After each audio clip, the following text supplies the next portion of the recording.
bit of both. I think the second one is easier for us to hone in on because once you have a PRD or requirements, you have a bill of materials, et cetera, again, in the hardware realm, you can go out and source all this. And as everyone knows, the supply chain now is super backed up and unreliable across the globe. So all of these are additional cost factors. So I think you have to have a methodology to factor that in. And you can typically make the wrong decisions, like you go into from 3D printing to tooling.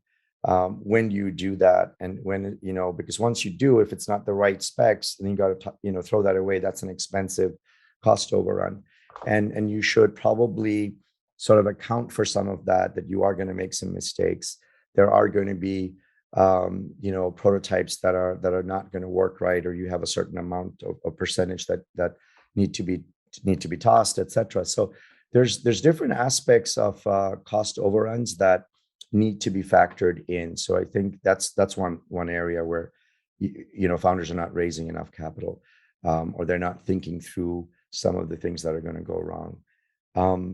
The other thing I wanted to add there is we have a methodology at Dipalo Ventures where we will obviously vet the business. So when you say, is this business good enough, what are the things we look for? We could talk about that.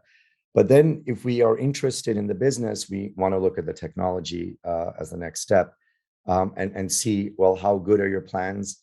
How unique is your technology? And differentiation comes up.